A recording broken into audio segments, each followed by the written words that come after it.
Ang ganda ng tanawin mula sa tuktok ng bundok. Presko ang hangin. At payapa ang paligid. Ngunit sa look ni Marco, isang bagyo ang nagbabadayang mamuo. Kasama niya ang kanyang kasintahang si Isabel at ang matalik na kaibigang si Javier, ang 2 taong pinakamahalaga sa buhay niya, o iyon ang kanyang akala. Habang naglalakad sila, hindi niya maiwasang mapansin ang mapalihim na sulyap sa pagitan ng dalawa, ang mangiting tila may tinatagong kahulugan. "Babi, pagod ka na ba?" Tanong ni Isabel habang inaayos ang buhok ni Marco.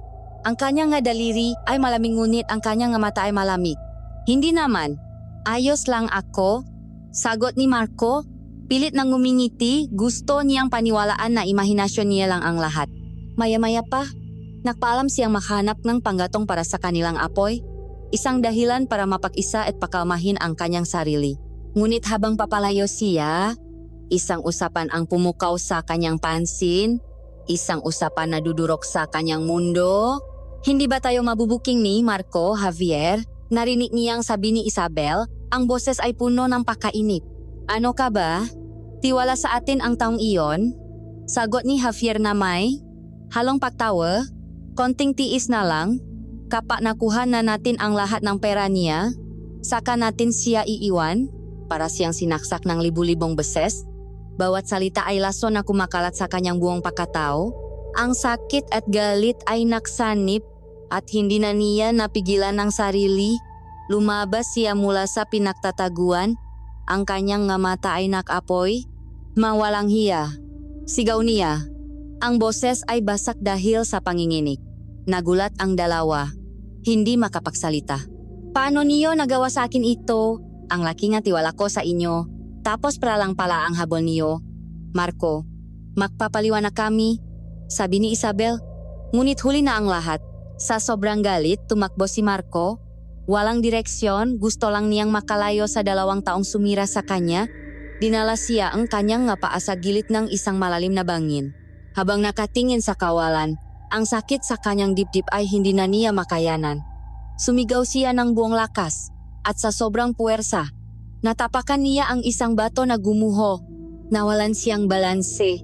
Ang kanyang katawan ay mabilis na gumulong pababa sa madilim na bangin. Bumabagsak, umiikot. Ang bawat tamangang bato sa kanyang katawan ay nakpapamanhit sa kanya. Bago siya tuluyang lamunin ng dilim, sa gitna ng pagkahilo, naaninak niya ang isang anino, isang nilalang na may pakpak na mabilis na sumasalubong sa kanya. At doon, nawalan siya ng malay. Isang matining kirot sa ulo ang gumising kay Marco mula sa mahimbing na pagkakatulog. Isang sakit na tila binibiyak ang kanyang bungo sa dalawa. Kasabay nito ay ang amoy ng sinusunok na kahoy at halamang gamot at ang marahang tunog na kuliglig sa labas. Dahan-dahan niyang iminulat ang kanyang nga mata, ngunit malabo ang lahat. Tanging maanyo at anino lamang ang kanyang nakikita sa isang silid na nababalot ng dilim na may kaunting liwanag lamang na nakmumula sa isang gasera sa mesa. Pinilit niyang bumangon, ngunit isang kamay ang marahang pumigil sa kanya. Isang kamay na magaspang ngunit maalaga. Dahan-dahan lang. "Iho, baka mabinat ka," narinig niyang sabi ng isang malumanay na boses na laki. Nang luminaw na ang kanyang paningin, nakita niya ang isang mata ng lalaki na may kulubot na mukha ngunit may mabait na mga mata. Si Mang Lito. Sa tabi nito ay isang babae, si Aling Nida, na may hawak na basong tubig. Ang mukha ay punong pag-alala. "Heto, uminom ka muna," sabi nito habang tinutulungan siyang sumandal sa dingding na gawa sa kahoy. "Nasaan ako? Sino kayo?" tanong ni Marco. Ang kanyang boses ay paos at mahina, tila matagal na hindi nagagamit. "Ligtas ka na dito. Iho, natakpuan ka namin malapit sa bangin. Walang malet punong sugat," paliwanag ni Mang Lito. Pinilit ni Marco na alalahanin kung paano siya napunta doon, kung ano ang nangyari. Ngunit wala, isang blangkong pader lamang ang nasa kanyang isipan. Walang pangalan, walang lugar, walang nakaraan. Sumakit lalo ang kanyang ulo sa pagpilit niyang mag-isip at napahawak siya dito sa sobrang kirot. "Huwag mo munang pilitin ang sarili mo," payo ni Aling Nida, "magpahinga ka muna." Sa sulok ng silid, may isang batang lalaki na sumisilip sa likod ng kanyang ina. Si Kiko. Ang nga mata ay bilog at puno ng kuryosidad. "Inay, gising na po ba siya?" tanong nito. Oh, anak, sagot ni Aling Nida. Lumapit ang bata kay Marco. Kuya, ano pong pangalan niyo? Tanong ni Kiko. Muli, walang sagot na lumabas sa bibig ni Marco, tanging pag-iling lamang. Napakunot ang nunging bata. Kung wala kang pangalan, tatawagin na lang kitang Kuya Leo kasi mukha kang malakas, parang leon. Napangiti ang mag-asawa sa sinabi ng anak. Magandang ideya iyan, anak. Pansamantala, Leo na muna ang itatawag namin. Sa iyo, sabi ni Mang Lito. Subalit, hindi lahat ay payapa sa silid na iyon. Sa may pintuan, nakatayo ang isang dalaga. Si Luna, ang mabraso ay nakahalukip-kip at ang mamata ay matalim na nakatitik kay Marco. Isang tingin na punong ng pagdududa at pagkasuklam. Itay, inay, maaari po ba tayong mag-usap sa labas? Sabi niya, ang boses ay malamig at mariin. Sumunod ang mag-asawa sa kanya at kahit pabulong ang kanilang pag-usap, sapat na ito para marinig ni Marco. Bakit niyo dinala ang isang tagalabas sa pamamahay natin? Narinig niyang tanong ni Luna. Hindi natin siya kilala. Paano kung may masama siyang balak? Paano kung isa siyang panganib sa atin? Anak, nakita mo naman ang kalagayan niya. Halos mamatay na. Hindi natin siya maring pabayaan. Sagot ni Aling Nida. Pero hindi siya taga rito. Hindi siya katulad natin. Git ni Luna. Tumulong tayo dahil iyon ang tama. Luna, at hanggang hindi pa siya magaling, mananatili siya dito. Pinal na sabi ni Mang Lito. Bumalik sila sa loop, ngunit nanatili si Luna sa labas. Ang kanyang anino ay tila nakbabantay sa pintuan. Naramdaman ni Marco ang tensyon, ang pagtutol ni Luna sa kanyang presensya. Napatingin siya sa kanyang mabraso na may magasgas at sa kanyang ulo na may nakabalot na tela na may amoy ngang madahon. Pinakain siya ni Aling Nida ng mainit na sabaw at habang kumakain, hindi niya maiwasang isipin ang kanyang sitwasyon. Isang lalaking walang pangalan, walang alaala, na napatpat sa isang pamilyang misteryoso sa gitna ng isang bundok na hindi niya kilala. Isang pamilya na handang tumulong, maliban sa isa, isang dalagang may gamatang tila nakikita ang kaluluwa niya at sa gamatang iyon, nakita ni Marco hindi lamang pagdududa, kundi takot at iyon ang mas lalong gumulo sa kanyang isipan. Ano ang kinatatakutan ni Luna sa isang tulad niyang walang kalaban-laban? Sa gabing iyon, habang nakahiga sa isang banik, tinanggap niya ang kanyang bagong pangalan. Ako si Leo, bulong niya sa sarili. Habang ang mamata ni Luna ay patuloy na naglalaro sa kanyang isipan. Isang paalala na kahit ligtas ang kanyang katawan, ang kanyang pakataw ay nasa gitna ng isang malaking panganib na hindi niya pa naiintindihan. Lumipas ang mga araw na naging malinggo at unti-unti nang nagilom ang masugat ni Leo sa katawan. Ngunit ang sugat sa kanyang isipan ay nanatiling sariwa at malalim.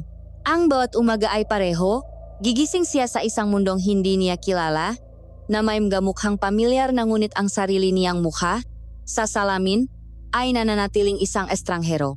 Sa kabilang kawalang alaala, nahanap niya ang isang maliit na piraso ngang normalidad sa piling ni Kiko. Ang bata ang naging kanyang anino, ang kanyang gabay sa bagong buhay na ito. Itinuro sa kanya ni Kiko ang masikreto ng bundok, kung paano kilalanin ang matuno ng ibon, kung aling mahalaman ang maaring kainin, at kung paano gumawa ng bitak para sa maisda sa ilog. Kuya Leo, dito mo ilalagay ang pain? Masiglang sabi ni Kiko habang inaayos nila ang isang maliit na lambat sa sapa. Tapos magtatago tayo doon sa malaking bato at hihintayin natin silang pumasok. Ang tawang bata ay musika sa tainga ni Leo, isang paalalang kagalakan na matagal na niyang kinalimutan o marahil ay hindi pa niya nararanasan. Makasama silang nangunguhang kapanggatong kung saan si Leo ang tagaputol nga tuyong sanga habang si Kiko naman ang masayang nag-ipon nga ito. Ang simpleng samahan na ito ay nagbigay kay Leo ng isang pakiramdam ng pagiging kapakipakinabang. Isang dahilan para bumangon sa umaga. Si Mang Lito at Aling Nida ay itinuring siyang parang tunay na anak. Palaging may ngiti sa kanilang nga, labi at may mainit na pakain na nakahain para sa kanya. Ngunit sa bawat ngiti na natatanggap niya mula sa kanila, may isang pares ngang matang laging nakamasit mula sa malayo, mamatang punong yelo, ang mamata ni Luna. Si Luna ang tinik sa paresong iyon. Bawat pagtatangka ni Leo na lumapit ay sinalubong ang isang pader na hindi niya kayang gibayin. Isang hapon, nakita niyang nagubuhat si Lunang isang mabigat na bayong ng gulay mula sa kanilang taniman. Agad siyang lumapit para tumulong. "Luna, tulungan na kita. Mukhang mabigat iyan." Alok niya. Ngunit sa halip na pasasalamat, isang matalim na tingin ang kanyang natanggap. "Hindi ko kailangan ng tulong mo. Kaya ko ito," sabi ni Luna. Ang boses ay mariin at mabilis na naglakad palayo, tila diring-diri na mapalapit sa kanya. Sa hapagkainan, habang masayang nakukwento si Kiko tungkol sa kanilang maginawa sa ilog, sinubukan ni Leo na kausapin si Luna. "Ang ganda pala ng taniman niyo sa likod bahay," sabi niya. "Anong magulay ang nandun?" "Magulay?" Maikling sagot ni Luna. Hindi man lang nakangat ng tingin mula sa kanyang plato. Ang hangin ay biglang bumigat at kahit si Kiko ay natahimik. "Luna, anak, maging maganda ka naman sa bisita natin," marahang saway ni Mang Lito. Napatingin si Luna sa kanyang ama pagkatapos ay kay Leo. "Hindi siya bisita, Itay. Isa siyang estranghero," sabi niya bago tumayo at iwanan ang lahat sa hapagkainan. Nasaktan si Leo. Hindi niya maintindihan kung saan nanggagaling ang galit ni Luna. "Ano bang nagawa ko?" tanong niya sa kanyang sarili. Wala siyang makuhang sagot. Minsan, habang nag-igip siyang katubig mula sa poso, naramdaman niyang may nakatingin sa kanya. Paglingon niya, nandun si Luna. Nakatayo sa ilalim ng isang punong mangga. Ang kanyang mukha ay seryoso, tila sinusuri ang bawat galaw niya. Namaktama ang kanilang nga mata. Mabilis itong umiwas at pumasok sa loob ng bahay. Ang kilos niyang iyon ay mas malinaw pa sa anumang salita. Si Leo ay isang banta sa kanyang paningin. Isang problema na kailangan niyang bantayan. Dahil dito, mas pinili na lang ni Leo na dumistansya, na manatili na lang sa tabi ni Kiko at iwasan ang landas ni Luna. Ngunit sa isang maliit na bahay sa gitnang bundok, hindi iyon naging madali. Ang bawat sulok ay tila may paalalang presensyang dalaga, ang kanyang malamig na titik, ang kanyang nakabibinging katahimikan. Sa gabi, kapag ang lahat ay tulok na, si Leo ay madalas na nakatingin sa labas ng bintana, pinagmamasdan ang buwan. Ang liwanag nito ay nagbibigay sa kanya ng isang kakaibang pakiramdam, isang halong kalungkutan at pangungulila para sa isang bagay na hindi niya matukoy. Ang bundok ay payapa, ngunit para kay Leo, ito ay isang kulungan, isang magandang kulungan na punong nga taong nagmamahal sa kanya, at isang bantay na handang gawin ang lahat para paalisin siya. Isang umaga, habang mas mainit ang sikat ng araw, inutusan ni Mang Lito si Leo at Kiko na mahanap ng isang partikular na uri ng kahoy na matigas, perpekto para sa pagkukumpuni ng kanilang bakod. Ayon sa kanya, matatagpuan daw ito sa mas malalim na bahagi ng gubat, isang lugar na bihirang puntahan. "Kuya Leo, sigurado po ba kayong dito tayo pupunta?" tanong ni Kiko. Ang boses ay may bahid ng kabahabang kumakapit siya sa braso ni Leo. Ang mga puno sa paligid nila ay mas matataas at mas malalaki, na halos takpan na ang sinang araw, kaya naman ang paligid ay mas madilim at mas malamig. "Oo naman, Kiko, huwag kang mag-alala. Kasama mo naman ako," sabi ni Leo. Sinusubukang maging matapang para sa bata, kahit na siya mismo ay nakakaramdam ng kakaibang kaba. Ang katahimikan ng gubat ay nakabibingi. Paminsan-minsan lang binabasak na, huni nga ibon o nga kaluskos ng madahon. Habang naglalakad, may narinig silang malakas na pag-ungol mula sa dikalayuan. Napahinto sila pareho. "Ano iyon, Kuya Leo?" bulong ni Kiko. "Baka usa lang iyon," sagot ni Leo. Ngunit hinikpitan niya ang hawa sa ita na dala niya. Nakpatuloy sila sa paglalakad. Mas maingat na ngayon, ngunit ang pakiramdam na may nakmamasid sa kanila ay hindi nawawala. At bigla, mula sa masukal na mahalaman sa kanilang harapan, isang halimaw ang lumabas, isang dambuhalang baboy ramo, mas malaki pa sa isang baka, ang galit na nakatingin sa kanila. Ang itim nitong balahibo ay nakatayo, ang mamata ay kulay pula na tila nag-apoy sa galit, at ang matutulis nitong pangil ay kumikinang, handang manuwag. Muli itong umungol, isang tunog na nagpayanig sa buong gubat, at nagsimulang kumaskas ng lupa gamit ang paa nito. Wala ng oras para mag-isip. "Kiko! Sa likod ko!" sigaw ni Leo, at itinula ang bata sa likuran niya. Itinaas niya ang ita, Ngunit alam niyang wala itong laban sa dambuhalang hayop. Sumugot ang baboy Ramo. Ang bilis nito ay hindi kapanipaniwala para sa kanyang laki. Ang lupa ay umanik sa bawat yapak nito. Inihanda ni Leo ang kanyang sarili para sa pinakamasama. Ipinikit niya ang kanyang nga mata, ngunit bago pa man siya tamaan ng halimaw, isang anino ang dumaan sa kanyang gilid, isang anino na napakabilis. Pakmulat niya. Nakita niya si Luna. Nakatayo sa pagitan nila at ni Baboy Ramo. Paano siya nakarating doon ng ganun kabilis? Tanong niya sa sarili. Ngunit wala ng oras para sa matanong. Muling sumugot ang Baboy Ramo. Ngayon ay papunta kay Luna. Ngunit si Luna ay hindi natinag. Sa halip na umiwas, hinintay niya ang paglapit ng hayop. Sa huling segundo, nang akala ni Leo ay sasagasaan na siya, gumalaw si Luna. Sa isang iglap, tila siya naging hangin. Yumuko siya ng napakababa at sa isang kilos na hindi kayang sundan ng mata, umikot siya sa ilalim ng hayop at mula sa gilid, hinawakan niya ang makabilang pangil nito. Isang imposible, hindi kapanipaniwalang galaw na lakas. Ang dambuhalang Baboy Ramo ay napahinto sa kanyang pagsugot, sinusubukang kumawala sa hawak ni Luna. Napupumiglas ito, ngunit ang makamay ni Luna ay tila baka na nakakapit sa mapangil nito.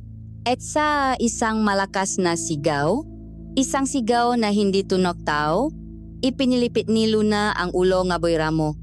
Isang malakas at nakapangingilabot na tunog ng baling buto ang umalingaw-ngaw sa buong gubat. Ang dambuhalang katawan ng Baboy Ramo ay bumaksak sa lupa, wala ng buhay. Natahimik ang lahat, tanging ang malakas na pahinga lamang ni Luna ang maririnig. Nakatayo siya sa ibabawang patay na hayop. Ang kanyang dibdib ay umaalon. Ang kanyang damit ay may matilamsik ng dugo. At ang kanyang mga mata ay may apoy pari ng isang primal na intensidad na ngayon lang nakita ni Leo. Dahan-dahang lumingon si Luna sa kanila. Ang tingin niya ay tumama kay Leo. At sa isang saglit, nakita ni Leo ang takot sa mga mata ni Leo. Takot hindi sa Baboy Ramo kundi sa kanya. At doon, ang apoy sa kanyang mga mata ay biglang nawala. Napalitan ng pamilyar na lamig. Isang pader na muling itinayo. Paano? Paano mo nagawa iyon? Nautal na tanong ni Leo, habang nanginginig pa rin sa takot at pagkamanga. Sanay lang kami sa bundok. Maikling sagot ni Luna. Ang kanyang boses ay walang emosyon, ngunit ang kanyang nga mata ay hindi makatingin ng diretso kay Leo. Lumapit siya sa kanila at hinila si Kiko na nakatulala pa rin sa takot. Anong ginagawa niyo dito? Hindi ba sinabi ni Itay na huwag kayong pupunta sa parteng itong gubat? Sabi niya, ang boses ay punong galit. Ngunit alam ni Leo na ito ay isang paraan lamang para ibahin ang usapan. Salamat Luna, iniligtas mo kami, sabi ni Leo. Hindi siya pinansin ni Luna. Umuwi na tayo, sabi niya habang hinihila si Kiko papalayo. Naiwan si Leo na nakatayo, nakatingin sa patay na Baboy Ramo at sa papalayong anyo ni Luna. Ang tanong ay paulit-ulit na umikot sa kanyang isipan, hindi na tungkol sa kung sino siya, kundi kung ano talaga ang pamilyang kumupkop sa kanya. At sa unang pagkakataon, ang takot na naramdaman niya ay hindi na dahil sa kawalan ng alaala, kundi dahil sa isang katotohanang nagsisimula ng mabuo, isang katotohanang mas nakakatakot pa sa kahit anong halimaw sa gubat. Ang paglalakbay pabalik sa kanilang bahay ay nababalot ng isang mabigat at nakabibinging katahimikan. Si Kiko, nakaraniwang masigla at madaldal, ay tahimik na naglalakad sa tabi ni Luna. Ang mamata ay malayo ang tingin, tila paulit-ulit na pinoproseso ang nangyari. Si Leo naman ay nasa likuran, hindi maalis ang tingin kay Luna. Ang imahe ng kanyang di makataong lakas ay nakatatak na sa kanyang isipan, isang palaisipan na lalong gumugulo sa kanyang blangkong nakaraan. Si Luna ay naglalakad sa unahan, ang kanyang likod ay tuwid at matigas, isang pader na muli niyang itinayo sa pagitan nila. Pagdating nila sa bahay, dala-dala ang patay na Baboy Ramo na binuhat ni Luna. Nang walang kahirap-hirap, sinalubong sila ni Mang Lito at Aling Nida. Ang una nilang reaksyon ay ginhawa ng makitang ligtas ang mga anak, ngunit agad itong napalitan ng malalim na pag-alala nang makita ang laki ng hayop at ang ekspresyon sa muka ni Leo. Walang nagsalita tungkol sa kung paano napatay ang baboy, Ngunit ang tanong ay nakabitin sa hangin, hindi kailangang bikasin. Sa halip, pinagalitan na lamang sila ni Mang Lito. Sinabi ko na sa inyo na huwag kayong lalayo. Delikado ang parteng iyon ng gubat. Sabi niya, ngunit ang kanyang mata ay nakatuon kay Luna. Pagkatapos ay kay Leo. Tila sinusubukan basahin ang kanilang naisip. Ang gabing iyon ay naging isang piging. Tinulungan ni Leo si Mang Lito na katayin ang baboy. Habang si Aling Nida at Luna naman ay abala sa paghahanda ng lulutuin. Sa kabila ng tensyon, ang pamilya ay kumilos na parang isang makina. Bawat isa ay may kanya-kanyang gawain. Ang amoy ngang nilulutong adobo at inihaw na karne ay pumuno sa hangin. Ngunit hindi nito kayang itago ang bigat ng atmosfera. Sa hapag-kainan, si Kiko na lamang ang tila bumalik sa dati. Kuya Leo, nakita niyo ba si ate? Ang galing niya, parang si Darna. Kwento niya ng may pananabik habang ginagaya ang kilos ni Luna. Biglang tumasik yung baboy ramo, tapos, boom, baksak. Natawa si Mang Lito, ngunit isang pilit na tawa. Malakas lang talaga ang look na etmo, Kiko, sabi niya. Si Luna ay nanatiling tahimik, kumakain na parang wala siyang naririnig. Ngunit nakita ni Leo ang mahigpit na pagkakakapit ng kanyang kamay sa kubyertos. Hindi makatulog si Leo ng gabing iyon. Pabalik-balik siya sa kanyang higaan. Ang matanong ay walang tigil na umiikot sa kanyang ulo. Pumangon siya at lumabas para magpahangin. At doon, sa ilalim ng bilog na buwan, nakita niya si Luna. Nakaupo ito sa isang troso habang marahang hinahasa ang isang maliit na kutsilyo. Ang liwanag ng buwan ay nagbigay ng isang anino sa kanyang mukha na nagpatindi sa kanyang misteryo. Huminga ng malalim si Leo at nilakasan ang kanyang loop na lumapit. Hindi lumingon si Luna, ngunit alam niyang naramdaman nito ang kanyang pagdating. Hindi ka makatulog, tanong niya, ang boses ay walang emosyon. Hindi, sagot ni Leo habang umupo sa dikalayuan. Luna, salamat ulit kanina. Kung hindi dahil sa iyo, baka patay na kami ni Kiko ngayon. Walang anuman, sagot niya. Ipinagpatuloy ang paghahasa. Tumahimik sila ngang ilang sandali. Tanging ang tunok lamang ngang hinahasang bakal etnam nga kuliglik ang maririnig.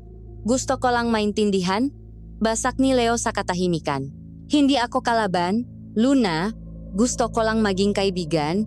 Wala akong pamilya, wala akong nakaraan, wala akong ibang pupuntahan. Kayo na lang ang meron ako. Napahinto si Luna sa kanyang ginagawa. Dahan-dahan siyang lumingon kay Leo at sa unang pagkakataon, wala na ang lamig sa kanyang nga mata. Sa halip, nakita ni Leo ang isang bagay na mas malalim, isang halong kalungkutan, pagod at takot. May mga bagay na mas mabuting hindi mo na lang maintindihan. Sabi niya, ang boses ay mahina na ngayon. Dahil kapag naintindihan mo na, baka ikaw na mismo ang umalis. Tumayo siya at akmang alis na. Sandali, pigil ni Leo. Hindi ako alis, pangako. Pagkatapos ng ginawa mo para sa amin ni Kiko, utang ko sa iyo ang buhay ko. Tinitigan siya ni Luna na matagal. Tila tinitimbang ang bawat salita niya. Walang nagsalita, ngunit sa kanilang nga mata, may isang kasunduang nabubuo. Sa huli, tumango si Luna ng bahagya bago tuluyang pumasok sa bahay.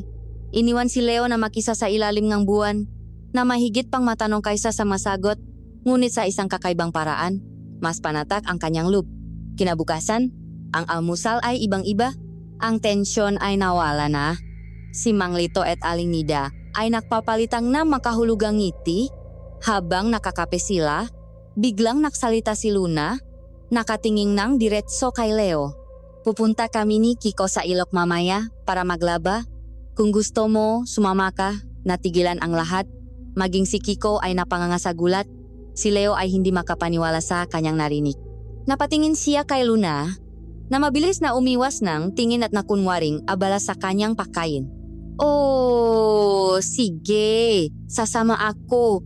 Mabilis na sagot ni Leo bago pa magbago ang isip ng dalaga. Isang maliit na ngiti ang sumilay sa labi ni Mang Lito. Ang yelo sa pagitan nila ay nagsisimula ng matunaw. Ang landas patungo sa ilog ay ibang-iba sa madilim na gubat na kanilang pinanggalingan. Dito, ang sikat ng araw ay malayang tumatagos sa mga dahon ng puno. Lumilihang nga gininto ang patak ng liwanag sa lupa. Si Kiko ay masayang tumatakbo sa unahan. Ang kanyang maliit na boses ay umaalingaw-ngaw habang kinakausap ang nga paru-paro. Sa likuran niya, makasabay na naglalakat si Leo at Luna. Wala nang pader sa pagitan nila, sa halip ay isang komportableng katahimikan, isang hindi sinasabing pag-unawa na nabuo mula sa takot at kaligtasan. Bago pa man nila makita ang ilog, narinig na nila ang lagaslas ng tubig, isang tunog na nanganggako ng kapayapaan. At nang marating nila ang pampang, si Leo ay namangha.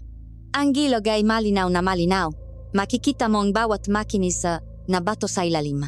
May malalaking bato sa gilid na perpektong upuan. At sa dikalayuan, may isang maliit na talon na tuloy-tuloy ang pagbagsak ng tubig. Isang paraiso na nakatago sa gitna ng bundok. Tara na, Kuya Leo, sigaw ni Kiko. At walang pag-alinlangang tumalon sa tubig. Na lumikang malakas na tilamsik. Tumawa si Luna, isang tunay at malambing na.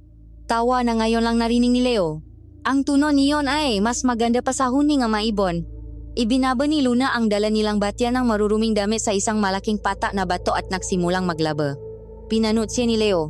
Ang bawat kilos niya ay may ritmo. Ang pahampas ng damit sa bato. Ang pagbabanlaw sa dumadaloy na tubig. Sa ilalim ng sikat ng araw, ang kanyang karaniwang seryosong mukha ay lumambot. Mukha siyang payapa. Malayo sa dalagang pumatay ng baboy ramo, malayo sa dalagang may matatalim na mata. Leo, ano pang tinitingin-tingin mo diyan? Tulungan mo akong sampay ito. Sabi niya, hindi galit, ngunit may halong pagbibiro sa kanyang tono. Agad na kumilos si Leo. Kinuha niya ang manalabang damit at isinampay sa mabaging na nakasabit sa pagitan ng dalawang puno. Nagtrabaho sila ng tahimik sa una, ngunit unti-unti, nagsimula silang mag-usap. Masimpleng bagay lang, tungkol sa panahon, sa maisda sa ilog, sa kung gaano kakulit si Kiko. Sa bawat sagot ni Luna, mas lalong gumaan ang pakiramdam ni Leo. Sa sandaling iyon, hindi siya isang lalaking walang alaala. Siya ay si Leo, kasama ang kanyang mga kaibigan sa ilog. Kuya Leo, ate, tapos na kayo diyan. Ligo na tayo, sigaw ni Kiko mula sa tubig. Tapusin lang namin ito, sagot ni Luna. Ngunit si Kiko ay mainipin. Umahon siya mula sa tubig, tumakbo papunta kay Leo at bigla siyang hinila. Halika na, kuya, ang lamig ng tubig. Hindi handa si Leo sa biglang pahila. Nawalan siya ng balanse at pareho silang bumaksak sa tubig. Ang biglang lamig ay gumulat sa kanya. Sa ilalim ng tubig, ang lahat ay naging tahimik at mabagal. Ang sinang araw ay sumasayaw sa ibabaw ng tubig, lumilikang na gumagalaw na liwanag, at sa isang iglap, nangyari ito. Isang imahe ang sumabog sa kanyang isipan, hindi isang alaala, kundi isang panaginip na napakalinaw. Isang bilog na buwan, napakalaki at napakaliwanag, ngunit hindi ito nasa langit. Para siyang nakatingin dito mula sa napakalalim na lugar. At sa harap ng buwan na iyon, isang anino, ang anyo ngang isang babay na may malalaking pakpak, dahan-dahang bumababa, palapit sa kanya. Ang imahe ay puno ngang isang hindi may paliwanag na halo ng kagandahan at panganib. Kasabay ngang imaheng iyon, isang matinding kirot ang tumusok sa kanyang ulo, mas matindi pa kaysa dati. Mabilis siyang umahon, humihingal, hindi dahil sa paglalaro kundi dahil sa gulat at sakit. Napahawa siya sa kanyang ulo, ang kanyang nga mata ay nalalaki. Ang masayang tawa ni Kiko ay napalitan ng paalala. Kuya Leo, ayos ka lang po. Sorry po, nabigla ko po kayo. Ngunit hindi si Kiko ang nakita ni Leo. Nakita niya si Luna na mabilis na lumusong sa tubig. Ang kanyang mukha ay puno ng paalala na hindi niya pa nakikita dati. Leo, anong nangyari? Tanong niya. Ang boses ay nanginginig. Inalalayan niya si Leo papunta sa pampang. Masakit ba ang ulo mo? May problema ba? Umiling si Leo, sinusubukang iwaksi ang imahe sa kanyang isipan. Wala. Ayos lang ako. Nabigla lang ako. Pumasok yata ang tubig sa ilong ko. Pagsisinungaling niya. Ngunit nang magtama ang kanilang nga mata, alam ni Luna na hindi iyon totoo. Nakita niya ang gulat at pagkalito sa mga mata ni Leo. At si Leo naman, habang nakatingin sa nag-alalang mukha ni Luna, hindi niya maiwasang isipin ang babaeng may pakpak sa kanyang panaginip. Impossible. Bulong niya sa sarili. Ngunit ang imahe ay ayaw umalis. Mula sa araw na iyon, ang katahimikan sa pagitan nila ni Luna ay nakbago. Hindi na ito komportable. Napalitan itong isang bagong tensyon, isang hindi sinasabing tanong.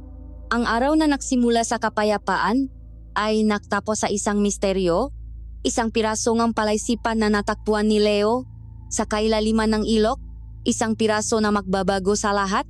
Ang kapayapaan na kanilang natakbuhan sa ilog ay dinala nila sa kanilang paglalakbay pabalik. Ang hangin ay mas magaan, ang mangiti ay mas madalas, lalo na mula kay Kiko na masayang iwinawagayway ang isang sanga na ginawa niyang espada. Si Leo ay naglalakad sa tabi ni Luna at kahit na may isang hindi nakikitang tanong na nakapagitan sa kanila dahil sa kanyang pangitain sa ilog, ang tensyon ay napalitan ng isang kakaibang paalala mula sa dalaga. Paminsan-minsan, sumusulyap si Luna kay Leo, tila tinitiyak na mayos lang siya. Isang maliit na kilos na nagbigay ng init sa puso ni Leo. Malapit na sila sa kanilang bahay nang biglang napatigil si Kiko. Ate, Kuya Leo, tingnan niyo po. Ang ganda ng mga bulaklak. Turo niya sa isang kumpol ang maliliit na lilang bulaklak na tumutubo sa gilid ng isang malaking puno, medyo malayo sa kanilang daanan. Kukunin ko lang po para kay inay. Huwag kang lalayo, Kiko, paalala ni Luna. Ngunit ang kanyang isip ay bahagyang lumilipad, bumabalik sa itsura ni Leo nang umahon ito mula sa tubig. Bilisan mo lang. Dagdag niya. Tumakbo ang bata papasok sa mapuno. Ang kanyang tawa ay unti-unting humina habang papalayo. Naghintay sila ni Leo. 1 minuto, 2 minuto. Ang masayang huningang ibon ay tila biglang tumahimik. Ang sikat ng araw ay nagsimulang magtagos sa likod ng mga ulap at ang gubat ay biglang naging mas madilim. Kiko, tara na. Sigaw ni Luna. Ang kanyang boses ay may bahit na ngang pagkainib. Walang sagot. Kiko, narinig mo ba ako? Muling sigaw niya, mas malakas na ngayon. Tanging ang marahang ihip ng hangin sa madahon ang kanilang narinig. Nakatinginan sila ni Leo at sa isang iglap, ang kapayapaan ay naging takot. Mabilis silang tumakbo papunta sa lugar kung saan huling nakita si Kiko. Dun, sa paanan ng puno, nakakalat ang ngalilang bulaklak na dapat sana ay para kay Aling Nida. May mga bakas ng pakalatkat sa lupa at isang maliit na sanga na nabali. May kumuha sa kanya. Bulong ni Leo. Bago pa man makasagot si Luna, isang nakapangingilabot na sigaw ang kanilang narinig. Isang sigaw na puno ng purong takot. Iyon ay boses ni Kiko. Ngunit mabilis itong naputol na tila may natakip sa kanyang bibig. Ang reaksyon ni Luna ay hindi makatao. Ang pag-alala sa kanyang mukha ay nawala. Napalitan ng isang primal na galit na hindi pa nakikita ni Leo. Ang kanyang mata ay nag-iba, tila mas tumalim at mas madilim. Sa isang iglap, sumibat siya, hindi tumakbo, kundi lumipat sa pagitan ng mga puno, isang itim na anino na napakabilis. Sinubukan siyang habulin ni Leo, ngunit walang laban ang kanyang bilis. Pumasok siya sa gubat, sumisigaw ng pangalan ni Luna at Kiko, ngunit ang gubat ay nanatiling tahimik. Ilang saglit pa, bumalik si Luna, mag-isa, ang kanyang paghinga ay malalim, ang kanyang kamao ay nakakuyom. Wala na siya, kinuha siya, sabi niya, ang boses ay nanginginig sa galit. Sino? Tanong ni Leo. Isang matandang babae, sagot ni Luna. Si matandang Elena. Hindi na sila nasayang nga oras. Tumakbo sila pabalik sa bahay. Ang bawat segundo ay tila isang oras. Sinalubong sila ng kanilang nga magulang na may ngiti, ngunit agad itong nawala nang makita ang kanilang nga itsura. Nasaan si Kiko? Tanong ni Aling Nida. Kinuha po siya? Inay? Kinuha siya ni matandang Elena? Humahagulgol na sabi ni Luna. Ang pagbabago sa mag-asawa ay biglaan at nakakatakot. Ang kabaitan sa kanilang nga mukha ay naglaho na parang bula. Ang nga mata ni Mang Lito ay naging matigas na parang bato, punong isang malamig na galit na hindi pa nakikita ni Leo. Si Aling Nida naman, ang kanyang makamay ay nagsimulang manginig, hindi sa takot, kundi sa isang napipigilang baksik. Walang luha, walang sigaw, tanging isang nakakakilabot na katahimikan habang ang dalawa ay nakatinginan, isang hindi sinasabing kasunduan ang nabuo. Pumasok si Mang Lito sa kanilang silid at lumabas na may dalang isang luma at kinakalawang na itak. Si Aling Nida naman ay kumuhang isang maliit na supot na gawa sa katat mula sa isang nakatagong baul. Ang kanilang makilos ay mabilis at may layunin, hindi kilos ng maordinaryong magulang na natataranta, kundi kilos ng mamandirikmang naghahanda para sa isang laban. Handa na sila para umalis ng biglang lumingon si Mang Lito kay Leo. Ang kanyang boses na dati malumanay at maalaga ay naging malamig at mapakutos. Leo, makinig ka sa akin. Dito ka lang sa bahay. Huwag na huwag kang lalabas. Kahit anong mangyari, kahit anong marinig mo. Naintindihan mo ba? Para ito sa kaligtasan mo. Ang diin sa huling nga salita ay nagpadala ng kilabot sa buong katawan ni Leo. Bago pa man siya makasagot, mabilis na silang lumabas ng bahay at nawala sa papalubok na liwanag ng araw. Naiwan si Leo na mag-isa sa bahay, napapaligirang ng biglang katahimikan. Ang bahay na dati punong init at pakmamahal ay biglang naging malamig at dayuhan. Dito niya napagtanto na ang pamilyang kumukop sa kanya ay hindi lamang may tinatagong sikreto, kundi may tinatagong isang uringang kapangyarihan at panganib na higit pa sa kanyang kayang unawain. At siya, ang lalaking walang alaala, ay nasa gitna ng lahat ng ito. Ang bawat segundo na lumilipas sa loob na bahay ay tila isang matalim na karayom na tumutusok sa pasensya ni Leo.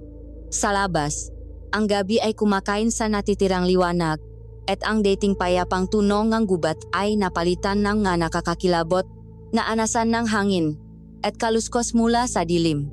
Ang bahay na naging kanlungan niya ay isa na ngayong kulungan at ang utos ni Mang Lito na manatili siya ay isang kadena na gumagapo sa kanya. Hindi niya kaya. Ang imahe ng takot sa mukha ni Kiko ay paulit-ulit na bumabalik sa kanyang isipan. Hindi niya kayang maupo lang at maghintay habang ang batang itinuring na niyang kapatid ay nasa panganib. Labak man sa utos, kailangan niyang kumilos. Dahan-dahan niyang binuksan ang pinto, sapat lang para makalabas siya at sinimulan ang paglalakbay sa madilim na gubat. Ang pagsunod sa kanila ay mas mahirap kaysa sa kanyang inakala. Ang gubat sa gabi ay isang ibang mundo, isang labirinto ng mga anino at panganib. Bawat tuyong dahon na kanyang natatapakan ay tila isang sigaw sa katahimikan. Bawat alulong ng yopsa di kalayuan ay nagpapatindik sa kanyang nga balahibo. Wala siyang dalang ilaw, tanging ang sinak lamang ng buwan na sumisilip sa mga siwang mangpuno ang kanyang gabay.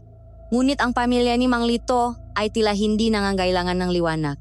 Nakikita niya paminsan-minsan ang kanilang nga anino, gumagalaw ng may hindi pangkaraniwang bilis at katiyakan sa kadiliman, na tila sila ay parteng gubat mismo. Matapos ang tila walang katapusang paglalakad, narinig niya ang nga boses. Maingat siyang gumapang palapit at naktago sa likod ng isang malaking punong balete. Ang nga ugat nito ay perpektong kublihan. Mula doon, natanaw niya ang isang maliit na kubo na sira-sira. At sa harapan nito, ang eksenang nagpatigil sa paktibok ng kanyang puso. Nandun si matandang Elena, isang babaeng may kulubot na muka at mga matang kumikinang sa dilim na parang baga. Hawak niya si Kiko, na may busal sa bibig at nakatali ang mga kamay. Sa harap niya ay nakatayo ang pamilya. Si Mang Lito, Aling Nida, at Luna. Ibalik mo sa amin ang anak ko, Elena, sabi ni Mang Lito. Ang kanyang boses ay kalmado ngunit may nakatagong bagsik. Ibabalik ko siya. Sagot ng matanda na may isang mapanuyang ngiti. Sa isang kondisyon, ibigay niyo sa akin ang lalaking tagalabas na kinukupkop ninyo. Hindi namin siya ibibigay sa iyo. Matigas na sabi ni Aling Nida. Anong kailangan mo sa kanya? Kailangan ko siya para sa isang ritual. Isang bagay na hindi niyo na kailangang malaman, sagot ni Elena. Napakamaawain ninyo? Hindi ba? Mas pipiliin niyo pa ang isang estranghero kaysa sa sarili niyong kadugo. Tumingin siya kay Luna. Akala niyo ba? Kapag nalaman niya ang katotohanan, matatanggap niya kayo, ha? Sa tingin niyo ba? Mananatili siya sa piling niyo kapag nalaman niyang kayo ay mga... Huminto ang matanda, tila ninanamnam ang susunod na salita, mga aswang. Ang salitang iyon ay tumama kay Leo na parang kidlat. Aswang, ang nga kwento ng kanyang lola, ang nga halimaw sa gabi na kumakain ng tao, nagsimulang manginig ang kanyang buong katawan. Tumawang ang malakas si Elena. Tingnan niyo, kahit ang pangalan lang ay kinatatakutan na, manahimik ka? Sigaw ni Luna, ang kanyang boses ay punong galit. Ang galit na iyon ay tila nagpasiklap ng isang bagay sa loob niya. At sa harap ngang hindi makapaniwalang mamata ni Leo, nagsimula ang pagbabago. Ang katawan ni Luna ay nagsimulang manginig ng marahas. Narinig ni Leo ang isang nakapangingilabot na tunog ng mabutong nababali at muling nabubuo sa ilalim ng kanyang balat. Ang kanyang likod ay umalko sa isang hindi natural na paraan. At mula dito, dalawang malalaking pakpak na gawa sa balat ang marahas na pumunit sa kanyang damit at balat, kumakalat sa liwanag ng buwan. Ang kanyang makuko ay humaba at naging matutulis na parang mapatalim. Ang kanyang mangipin ay tumubo at naging mapangil. At ang kanyang nga mata, ang kanyang magagandang mamata, ay nag-apoy at naging kulay pula. Ang pagbabagong anyo ay nangyari rin kay Mang Lito at Aling Nida. Ang mabait na matandang lalaki ay naging isang nilalang na mas malaki at mas mabangis, habang si Aling Nida ay naging isang payat ngunit nakakatakot na anyo na may mahabang braso. Ang pamilyang nag-alaga sa kanya, ang pamilyang nagpakain sa kanya, ay mahalimaw. Ang katotohanan ay isang malakas na sampal na sumira sa lahat ng kanyang nalalaman. Ang lakas ni Luna, ang kanilang bilis sa gubat, ang kanilang primal na galit, lahat ay mayroon ng isang nakakatakot na paliwanag. Sa sobrang gulat at takot, hindi namalayan ni Leo na napaatras siya. Ang kanyang paa ay tumama sa isang tuyong sanga. Ang tunong ng pakabali nito kahit mahina ay tila isang pagsabog sa gitna ng tensyonadong katahimikan. Sa isang iglap, lahat sila ay napahinto. Ang nga naapoy na pulang mate ng tatlong aswang, ang masasamang mate ni matandang Elena, at maging ang takot na mga mate ni Kiko, lahat ay sabay-sabay na lumingon sa direksyon ng tunog, sa direksyon ng punong balete kung saan siya nakatatago. Nakita na nila siya. At si Leo, paralisado sa takot, ay alam na wala na siyang matatakbuhan. Ang mundo ni Leo ay yuminto. Ang mapulang mata ng pamilyang itinuring niyang, sa kanya ay nakatutok sa kanyang pinagtataguan, isang tingin na hindi na niya mabasa, isang halong gulat, galit, at sa mata ni Luna, isang bagay na tila pagsisisi. Ngunit ang ngiti sa mukha ni matandang Elena ang bumasak sa lahat. Ayan na pala ang ating pinakahihintay na panauhin, tumatawang sabi ngang matanda. Huwag ninyong hayaang makatakas ang alay ko. Ang salitang alay ang gumising kay Leo mula sa kanyang pagkatulala. Hindi na siya nakisip, ang kanyang katawan ay kumilos ng kusa, dalangang purong takot para mabuhay. Tumalikot siya at tumakbo. Sumuwang sa kadiliman ng gubat. Walang pakialam sa masangang humahampas sa kanyang mukha o sa matinik na kumakaskas sa kanyang balat. Ang tanging nasa isip niya ay ang makalayo. Sa likuran niya, narinig niya ang sigaw ni Elena. Ngunit hindi siya ang hinabol nito. Isang malakas na ungol ang kanyang narinig. Isang tunog na namula sa nilalang na dating si Mang Lito. Sa isang iglap, sinalakay ngang tatlong aswang si matandang Elena, hindi para protektahan si Leo, kundi para bawiin si Kiko. Nagsimula ang isang magulo at nakakatakot na labanan. Ang gubat ay napuno ng matunog mula sa ibang mundo, ang kalampak ng makuko sa balat, ang masigaw na hindi tunog tao, at ang makakaibang salita na binibikas ni Elena sa hangin. Patuloy sa pagtakbo si Leo. Ngunit ang bawat tunog mula sa labanan ay tila humahabol sa kanya. Lumingon siya at nakita niya si Luna, sa anyong aswang, na lumilipat sa ere at mabilis na dumadagit kay Elena. Ngunit ang matanda ay mabilis na nakailak at mula sa kanyang nga kamay, isang kumpal nga itim na insekto ang lumabas at pinalibutan si Luna. Si Mang Lito naman ay sinusubukang sirain ang kulungang gawa sa mambaging kung saan nakakulong si Kiko. Ngunit sa bawat pakpunit niya dito, agad din itong tumutubong muli.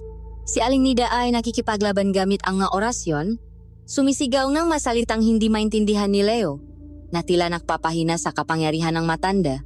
Sa sobrang pakmamadali at pakalito, natisot si Leo sa isang nakausling ugat at bumaksak sa lupa. Mabilis siyang bumangon, ngunit huli na ang lahat. Naramdaman niyang may pumulupot sa kanyang mabinti. Pagtingin niya, ang maugat ng mapuno sa paligid ay tila nabuhay, gumagapang na parang maahas at mahigpit na yumayakap sa kanya hanggang sa hindi na siya makagalaw. Nakita niya si Elena, na kahit nakikipaglaban pa rin, ay nakangiting nakatingin sa kanya. Sa wakas, nahuli rin kita. Narinig niyang sabi ng matanda sa kanyang isipan. Susubukan pa sana ni Leo na pumiglas, ngunit ang mga ugat ay mas lalong humigpit. Nakita niya si Elena na nagawang itulak palayo si Luna at nagsimulang maglakat papunta sa kanya. Ang kanyang nga mata ay nagliliyap sa tagumpay. Ito na ang katapusan ko, isip ni Leo. Ngunit bigla, isang malakas na sigaw ang umaling-aungaw. Isang sigaw ngang isang ama na puno ang desperasyon at pagmamahal. Luna, sigaw ni Mang Lito. Ang atensyon ng lahat ay napunta sa kanya. Ang anyong aswang nito ay nakatayo ng buong tatak. Ang mga mata ay nakatuon hindi kay Elena, kundi sa kanyang anak. Luna, kunin mo si Leo. Ilayo mo siya dito. Ngayon na. Ako na ang bahala dito. Bilis. Ano? Itay, hindi ka namin pwedeng iwan? Sagot ni Luna. Ang boses ay puno ng pagtutol. Huwag nang matigas ang ulo. Anak, gawin mo ang sinasabi ko. Sigaw ni Mang Lito. Pagkatapos ay lumingon ito kay Elena na may isang ngiti na hindi para sa kanya, kundi para sa kanyang pamilya. Isang huling, desperadong pagsalakay ang kanyang ginawa, hindi para manalo, kundi para bumili ng oras. Sa huling pagkakataon, nakita ni Leo ang dating mabait na si Mang Lito, ngayon ay isang halimaw na buong tapang na isinasakripisyo ang sarili para sa kanila. Nakalinlangan si Luna, ngunit ang utos ng kanyang ama ay batas. Sa isang iglap, lumipat siya papunta kay Leo. Gamit ang kanyang matutulis na kuko, pinutol niya ang nga ugat na nakapulupot kay Leo. Si Mang Lito, sigaw ni Leo. Wala na tayong oras. Ang tanging sagot ni Luna. Hinawakan niya si Leo ng mahigpit. Naramdaman ni Leo ang malakas na pagaspas nga papa nito at sa isang iglap, umaangat na sila mula sa lupa. Habang nasa himpapawid, lumingon si Leo sa ibaba. Ang huling imahe na nakita niya ay si Mang Lito na napapalibutan na ng itim na mahika ni Elena unti-unting bumabagsak habang si Aling Nida ay despradong sinusubukang sirain ang kulungan ni Kiko. Dinala siya ni Luna palayo, patas sa madilim na kalangitan, papalayo sa labanan, papalayo sa sakripisyo, papalayo sa lahat ng kanyang nakilala. Ang tanging naririnig na lamang niya ay ang malakas na ihip ng hangin at ang sarili niyang malakas na pagtibok ng puso, habang ang imahe ng pagbagsak ni Mang Lito ay paulit-ulit na naglalaro sa kanyang isipan. Ang paglipat ay isang nakakabaliw na karanasan ng malakas na hangin at lumalabo ng mga puno sa ibaba. Ngunit ang tanging nasa isip ni Leo ay ang imahe ni Mang Lito. Dinala siya ni Luna sa isang maliit at nakatagong yungip sa gilid ng isang sapa, malayo sa lugar ng labanan. Dahan-dahan siyang ibinaba ni Luna sa lupa. Nakatayo pa rin ito sa kanyang anyong aswang. Ang mapulang mata ay tila dalawang baga sa dilim. Ang kanyang pahinga ay malalim at mabigat. Nakaramdam muling ang takot si Leo, ngunit napalitan ito ngang awa nang makita niya ang pangingining ng ngapakpak nito. Sa harap niya, muling naganap ang isang nakakakilabot na pagbabago. Ang mapakpak ay dahan-dahang pumasok pabalik sa kanyang likod, ang makuko ay umikli, ang mapangil ay nawala, at ang mapulang mata ay bumalik sa pagiging itim. Ngayon ay punong luha. Bumaksak si Luna sa kanyang matuhot, hindi dahil sa pagod, kundi dahil sa bigat ng kalungkutan. Hindi siya umiyak ng malakas, ngunit ang kanyang buong katawan ay nanginginig sa tahimik na pahagulgol. Bigla, sa isang sigaong pihati, sinuntok niya ang pader ng yungip na nag-iwan ng isang malaking bitak sa bato. Lalapitan sana siya ni Leo, ngunit sa mga sandaling iyon, dumating si Aling Nida, akay-akay si Kiko. Nagawang sirain ni Aling Nida ang kulungan at tumakas sila sa gitna ngang kaguluhan ng salakayin ni Mang Lito, si Elena. Nasaan ang itay ninyo? Tanong ni Aling Nida. Ang kanyang boses ay kalmado, ngunit alam ni Leo na sa likod ng kalmadong iyon ay isang pusong naghihintay na madurok. Walang sumagot. Ang katahimikan ni Luna ang naging sagot. Dahan-dahang napaluhot si Aling Nida, niyakap si Kiko ng mahigpit, at doon, sa wakas, ang kanyang kalmadong maskara ay nabasag. Umiyak siya, isang iyak na puno ng sakit at pagkawala. Siya ang dahilan, biglang sabi ni Aling Nida. Ang kanyang mata ay galit na nakatingin kay Leo. Kung hindi ka dumating sa buhay namin, buhay pa sana siya. Inay, tama na, sabi ni Luna, tumatayo. Ginusto ni Itay na iligtas siya, iyon ang kanyang desisyon. Dahil sa iyo, dahil sa isang tagalabas, nawala ang asawa ko. Giit ni Aling Nida, ang sakit ay nagiging lason ng paninisi. Ito na ang pagkakataon ni Leo. Maaari na siyang tumakbo. Maaari na niyang iwan ang pamilyang ito ng mahalimaw at ang kanilang mga problema, walang pipigil sa kanya. Ngunit habang nakatingin siya sa kanila, sa naglulukhang ina, sa umiyak na anak, at sa dalagang handang ipagtanggol siya kahit sa sarili nitong ina, isang bagay ang pumigil sa kanya, ang kanyang konsensya. Ang mukha ni Mang Lito, ang kanyang kabaitan, ang kanyang sakripisyo, lahat ay bumalik sa kanya. Hindi sabi ni Leo, ang kanyang boses ay mahina ngunit matatag, hindi ako alis. Kasalanan ko ito. Kung hindi dahil sa akin, hindi mangyayari ito. Utang ko sa kanya ang buhay ko, kaya hindi ko kayo iwan. Gagawin ko ang lahat para makabawi. Sabihin niyo lang kung ano ang kailangan kong gawin. Natigilan si Aling Nida. Tinitigan niya si Leo at sa gitna ng kanyang pagluluksa, nakita niya ang sinseridad sa mga mata nito. Ang galit sa kanyang muha ay unti-unting napalitang ng isang madilim na determinasyon. Hinaplos niya ang buhok ni Kiko at tumayo. May dahilan kung bakit gustong-gusto ka makuha ni Elena, sabi niya. May anak siyang namatay maraming taon na ang nakalipas at gusto niya itong buhayin muli. Gagamitin niya ang kaluluwa mo, ang buhay mo para isalin sa patay na katawan ng kanyang anak. Buhay para sa buhay. Iyon ang plano niya. Ngunit hindi ko yon hahayaang mangyari. Hindi pa katapos ng ginawa niya sa asawa ko. Tumingin siya kay Luna at Leo. May paraan para talunin siya, isang paraan na alam ko. Ang ama ko ay hindi isang aswang. Siya ay isang makapangyarihang albularyo. Tinuruan niya akong alihim na kaalaman, mga orasyon laban sa matulad ni Elena. Maari akong gumawa ng isang ritual na babali sa kanyang kapangyarihan at poprotekta sa atin. Ngunit kailangan kong masangkap na napakabihira at napakapanganib kunin. Saan po namin makukuha ang maiyon? Inay, tanong ni Luna. Doon, sagot ni Aling Nida. Habang nakaturo sa isang malayong bundok na natatanaw mula sa bukan ng Yungip, isang bundok na nababalot ng hamok, sa bundok kung saan ka namin natagpuan, Leo. Doon lamang matatagpuan ang halamang kailangan ko.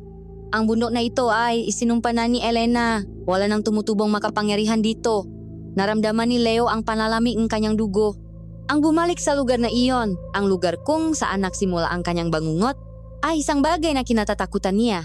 Ngunit nakita niya ang determinasyon sa mamata ni Aling Nida at ang nakbabagang galit sa mamata ni Luna. Wala na siyang pagpipilian. Kailangan nating kumilos agad bago pa man niya maisagawa ang kanyang ritual kay Baso, sabi ni Aling Nida. Maiwan ako dito para protektahan si Kiko at ihanda ang ritual. Kayo ang pupunta. Kayo ang kukuha ng gasangkap na kailangan ko. Nakatinginan si Leo at Luna. Ang lalaking walang alaala at ang naglulukhang halimaw. Makasama sa isang desperadong misyon. Wala nang atrasan. Para kay Kiko, para sa alala ni Mang Lito, at para sa kanilang lahat, kailangan nilang magtagumpay. Walang nasayang na oras. Sa ilalim ng naglulukhang buwan, muling nakbagong anyo si Luna. Ang proseso ay kasing gulo pa rin ng dati, ngunit sa pagkakataong ito, hindi takot ang naramdaman ni Leo, kundi isang kakaibang pagtanggap. Ang halimaw sa harap niya ang kanyang tanging pag-asa. Lumapit siya at sa isang kilos na punong peg-atubili, hinawakan siya ni Luna. Ang kanyang kamay na may matutulis na kuko ay nakakagulat na banayad. Humawa ka ng mahigpit. Ang tanging sinabi nito, ang boses ay mas malalim at mas garalgal. At sa isang malakas na pagaspas ng mapakpak, lumipat sila. Ang karanasan ay nakakahilo at nakakatakot.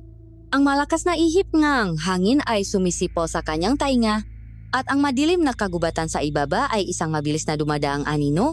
Miyakap niya si Luna ng mahigpit, hindi lamang dahil sa takot na mahulog, kundi dahil sa isang hindi may paliwanag na pakiramdam ng seguridad. Sa kabilang ng kanyang anyong halimaw, ang init ng katawan ni Luna ay isang paalala. Nakasama niya pa rin ang dalagang nagsisimula na niyang kilalanin. Pagdating nila sa kabilang bundok, ang lugar ay tila pamilyar sa isang paraan na hindi niya may paliwanag. Ang hangin dito ay mas mabigat. Ang nga puno ay mas baluktot at mas matatanda. Naksimula silang mahanap sa masangkap na nasa listahan ni Aling Nida. Si Luna gamit ang kanyang mapandamo na mas matalas pa sa tao. Ang nanguna, bawat kilos niya ay may layunin at bilis. Samantala, si Leo ay lito. Bawat hakbang niya sa lugar na iyon ay nagdudulot ng isang kakaibang pakiramdam. Isang deja vu, Ang amoy ng isang uri ng bulaklak na ligaw, ang hugis ng isang malaking bato na nababalot ng lumot, lahat ay tila may gustong sabihin sa kanya, mapira-pirasong-pirasong ang isang nabasak na salamin. Habang papalalim sila ng papalalim sa gubat, ang sakit sa ulo ni Leo ay nagsimulang bumalik. Isang mahinang paktibok sa simula, na unti-unting lumalakas. Nakakita silang isang pambihirang, ugat na gumagapang sa isang matandang puno, isa sa mga sangkap. Habang kinukuha ito ni Luna, napatingin si Leo sa isang partikular na direksyon. Hindi niya alam kung bakit, ngunit ang kanyang ngapa ay kusa siyang dinala doon palapit ng palapit sa gilid ng bangin. Naramdaman ni Luna ang kanyang paglayo at sumunod ito. Leo, saan ka pupunta? Tanong niya. Ang huling sangkap ay nandito lang sa mga batuhan. Ngunit hindi na siya narinig ni Leo. Nakatayo na siya ngayon sa gilid ng bangin, ang parehong lugar kung saan nagsimula ang lahat. Sa ilalim, ang kadiliman ay tila isang malaking bibig na naghihintay na lamunin siya. At doon, sa bingit ng kawalan, bumukas ang lahat. Ang mahinang paktibok sa kanyang ulo ay naging isang rumaragasang agos. Ang mapira-pirasong imahe ay bumuhos sa kanyang isipan. Hindi na malabo, kundi malinaw at masakit. Nakita niya ang mukha ni Isabel, ang kanyang mangiti na puno ng kasinungalingan. Narinig niya ang boses ni Javier, ang kanyang tawa na puno ng pagtataksil. Konting tiis na lang, kapag nakuha na natin ang lahat ng pera niya. Saka natin siya iiwan. Ang masalita ay tumusok sa kanyang puso na parang bagong sugat. Naramdaman niya muli ang nakalap na galit, ang pandidiri, ang sakit ng pakakanulo. Naalala niya ang kanyang sigaw, ang kanyang pagtakbo, ang kanyang pagkawalan ng balanse. Ang pakiramdam ng pagulong pababa, ang bawat tamang bato, ang bawat sakit. At pagkatapos, sa gitnang sakit at pakalito, ang huling alaala bago siya mawalan ng malay. Ang bilog na buwan, at ang babaeng may pakpak na bumababa mula dito para sagipin siya. Ngunit ngayon sa wakas nakita na niya ang mukha nito ng malinaw. Ang mukha na puno ng pag-aalala, ang matang itim na puno ng determinasyon. Ang mukha ni Luna, ang lahat ay bumalik sa kanya. Ang pangalan niya, hindi siya si Leo, siya si Marco. Ang sakit ng nakaraan at ang pagkabigla sa katotohanan ay isang malakas na alon na hindi na kinaya ng kanyang isipan. Isang malakas na sigaw ang kumawala sa kanyang bibig, isang sigaw hindi lamang ng pisikal na sakit, kundi ngang isang kaluluwang muling nasugatan. Marco, sigaw niya sa kanyang isipan. Napahawak siya sa kanyang ulo, ang kanyang nga mata ay nanlalaki sa sakit at katotohanan, ang kanyang nga tuhod ay bumigay. Bago pa man siya bumaksak sa lupa, nasalo siya ni Luna. Tapos na niyang kunin ang huling sangkap at peglingon niya. Nakita niya ang pagbagsak ni Marco. Leo, anong nangyayari sa iyo? Sigaw ni Luna. Niyugyok ang kanyang walang malay na katawan. Leo, gumising ka. Ngunit si Marco ay wala na. Nilamon ng kadiliman ng kanyang alaala na matagal nang nawala. Doon, sa gilid ng bangin kung saan namatay ang kanyang dating pakatao. Muling isinilang si Marco. Ngunit sa isang mundong mas magulo at mas mapanganib pa kaysa dati. At si Luna, habang yakap ang lalaking wala ng malay, ay napuno ng takot, hindi para sa kanilang misyon, kundi para sa lalaking ang buong katotohanan ay bumalik na, isang katotohanang maaring tuluyang sumira sa kanya. Nagising si Marco sa pamilyar na amoy ng mga halamang gamot sa loob ng yungip. Si Luna ay nagbabantay sa kanyang tabi, ang mukha ay puno ng pag-alala. Sa pakmulat ng kanyang nga mata, ang unang salitang lumabas sa kanyang bibig ay hindi Leo. Ako si Marco, sabi niya. Ang kanyang boses ay mahina ngunit malinaw. Ang lahat ay bumalik na. Tumingin siya kay Luna, ang babaeng aswang na 2 beses nang nagligtas sa kanyang buhay. Imbes na matakot, isang malalim na pasasalamat ang kanyang naramdaman. Ang sakit ngang nakaraan ay nandiyan pa rin, ngunit natabunan na itong isang mas kayat na pangangailangan, ang mailigtas si Mang Lito. May dala kaming nga sangkap, tara na, sabi niya, habang buong determinasyon na tumatayo. Bumalik sila kay Aling Nida, at doon, binuo nila ang huling plano. Si Marco, ang lalaking hinahanap-hanap ni Elena, ang majijingpen. Puno na tapang, naglakad si Marco papunta sa kubo ni Elena. Nandito na ako, Sigaw niya. Palabasin na mo na si Manglito. Isang masamang tawa ang kanyang narinig at mula sa kubo, inilabas ni Elena si Manglito na mahina at nakagapos. Sa pagkakalang nagtagumpay na siya, hindi napansin ni Elena ang anino ni Luna na gumagalaw sa mapuno o ang pabulong na maorasyon na sinisimula na ni Aling Nida mula sa kanyang pinagtataguan. Ito na ang hudyat. Sumugot si Luna mula sa itaas, lumilika ng gulo. Sa pagkakagulat ni Elena, hindi siya pinansin ni Marco. Sa halip, tumakbo ito papasok sa kanyang kubo. Salop, isang nakapangingilabot na tanawin ang bumungat sa kanya. Isang altar na may makandila. At sa gitna nito, ang nakapreserbang katawan ng isang binatilyo. Kinuha ni Marco ang supo na ibinigay ni Aling Nida at iwinisi ang laman nitong abo sa katawan at sa lahat ng gamit sa ritual. Pagkatapos, gamit ang isang sulo, sinilaban niya ang lahat. Isang nakakabinging sigaw ang narinig niya mula sa labas. Si Elena. Ang pinakmumulan ng kanyang kapangyarihan ay nasusunok. Mabilis na lumabas si Marco at nakita niyang nawawala si Elena. Ang kanyang balat ay tila umuusok. Sa huling desperadong galaw, itinuro niya ang kanyang daliri kay Marco at bumikas ng isang sumpa. Ngunit huli na ang lahat. Ang ritual ni Aling Nida ay kumpleto na. Isang hindi nakikitang harang ang pumrotekta kay Marco. At ang itim na mahika ni Elena ay bumalik sa kanya. Ang kanyang mabuto ay nabalisa, mahindi natural na ang ulo. Ang kanyang katawan ay umikot at bumaksak sa lupa, nilamon ng sarili niyang kasamaan. Nagtagumpay sila. Ang pamilya ay muling nabuo, sugatan at nagluluksa, ngunit buo. Ngunit sa mga sumunod na araw, habang nagpapagaling sila, alam ni Marco na ang lahat ay may katapusan. Kailangan niyang bumalik. Kailangan niyang harapin ang kanyang nakaraan. Sa isang mabigat na gabi, sinabi niya sa kanila ang kanyang desisyon. Tumingin sa kanya si Manglito. Ang kanyang mamata ay punong pag-unawa ngunit mayroon ding lungkot. Marco, itinuring ka na naming pamilya, ngunit alam naming may buhay kang kailangang balikan. Para sa iyong kaligtasan at para sa amin, hindi ka maaring umalis na dala-dala ang aming sikreto. Kailangan naming burahin ang iyong maalaala tungkol sa amin. Hindi, protesta ni Marco. Ang kanyang puso ay tila dinudurog. Hindi ko kayo pwedeng kalimutan. Kayo ang pamilya ko. Anak, ito ang tanging paraan. Sabi ni Aling Nida, ang maluha ay dumadaloy sa kanyang pisngi. Ang pagmamahal namin sa iyo ay mananatili sa puso mo. Kahit na ang iyong isipan ay makalimot na. Lumapit sa kanya si Luna. Ang kanyang nga mata, na minsan ay punong galit, ay ngayon ay puno ng isang malalim at masakit na pagmamahal. Ito ang huling paalam. Naalala ni Marco ang kanyang unang alaala sa kanya, ang pagligtas nito sa bangin, at ngayon, muli itong mangyayari. Dahan-dahan, inilapa ni Luna ang kanyang mga labi sa labi ni Marco. Isang halik na hindi punong pananasa kundi punong sakripisyo.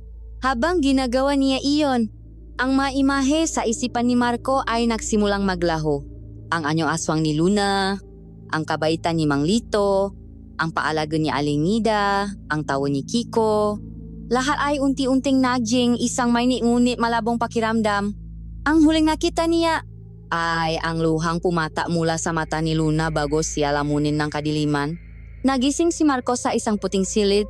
Ang amoy ng ospital ay pumuno sa kanyang ilong. Nakita niya ang kanyang magulang na umiyak sa tuwa.